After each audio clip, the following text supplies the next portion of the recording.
ቢሆንስ የተበላሽ ምናምን ቢሆንስ ማለት ወርቅ ነው ይሄ? አይ ብር ነው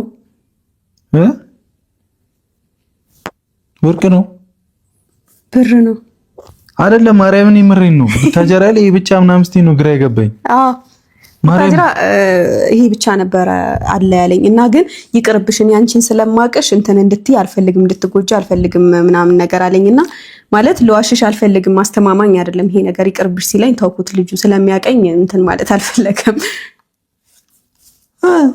እና በኢየሱስ ስም ነይ የኔ አንበሳ ነይ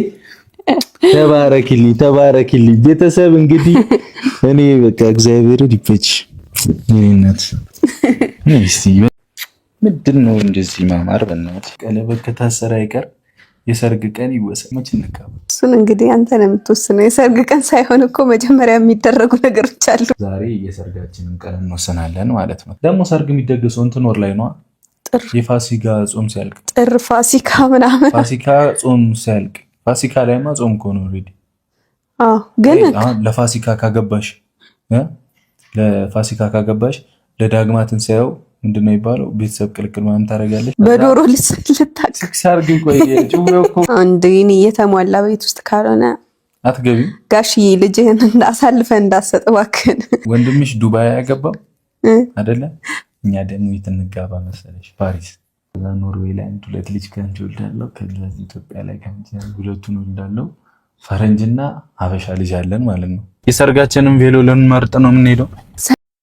ብዙ ሰው ስለ ክብር ያወራ ነው እና በጣም ብዙዎቻችን ማለት ነው እና በጣም ብዙዎቻችን እንደዚህ ያለ አሁን ስለ ክብር ያወራ ነው ወይስ እናንተ ራሳችሁ ካላስከበረም ለማያስከበረም መጀመሪያ በጣም የሚወዳቸው አለ አብርሃምና ሩታ ሲጀመር ተከባብሮ ተፈቃቅሮ በስነ ስርዓት ነበር የሚኖሩት አይደለ ቤተሰብ እና ሃይሚዬ እና በስነ ስርዓት እያኖሩ በመሃላቸው ራሳቸው ናቸው ሰው ገብቶ እንዲበጠብጥ አንበሳ ቀመም ምናምን ነገር ያደረጉት እና በጣም ጎበዝ በጣም ስለዚህ ሁለት ደግሞ አድንታጀራ እያሉ በጣም ደስ የሚል ስራ ነበር የሚሰሩት።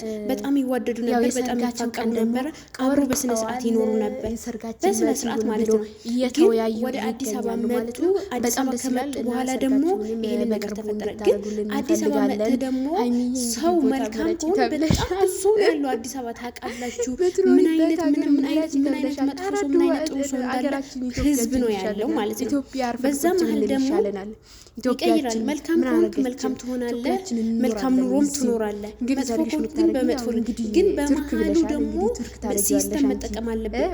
በሌላ ሰው በመሀል ገብቶ ምን ያደርጋል? እንዴት ነው እስኪ ሀሳቡን የአዲስ አበባ ኑሮ እንዴት ነው ጎረቤቴ የምትቀርበው ሰው ምን አይነት ነው ብላችሁ ማሰብ ያለባችሁ ራሳችሁ ናችሁ ማለት ነው።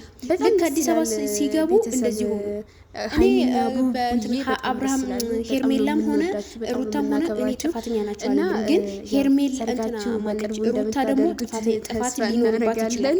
ለምን መጀመሪያ በመሀላቸው ገብቶ የሚያጣላቸው ሰው ስለሚኖር ማለት ነው። ይሄንን ማወቅ አለባቸው። አብርሃምም ቢሆን ማለት ነው እዚህ ጋር እዚህ ጋር እቃ ጨዋታ ቢጫወቱ ትዳራቸውን ያፈረሱ እየበተኑ ልጃቸውን እንደዚህ ያደረጉ እሷም እንደዚህ የሆነች ከሚሆኑ በሚወደዱበት ጊዜ በስነ ስርዓት እና ሃይሚ ያው ቡቡዬ የምታገባት ድርጅት ያስተዋወቁ ራሱ መኖር ይችላል። ትልቅ ፊልም በራሳቸው ራሱ ማለት ነው ሰርቶ መኖር ይችላል። የዝም ብለህ ልጅ እንዳሰጠ ይሄ ትዳር የበተኑ ብር ማምጣት ማለት አሁን አብርሃም ብር በጣም ነው የሚወደው።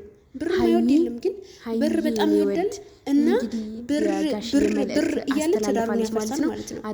እንደዛ ሳይሆን በስነ ስርዓት ብር ማምጣት ይቻላል። ታውቃላችሁ ትልቅ ድርጅት እየሰሩ ትልቅ ነገር እየሰሩ ፊልም እየሰሩ ማስታወቂያ እየሰሩ በጣም ብዙ ነገር አርቲስት የሆኑ ነበር ማለት ነው።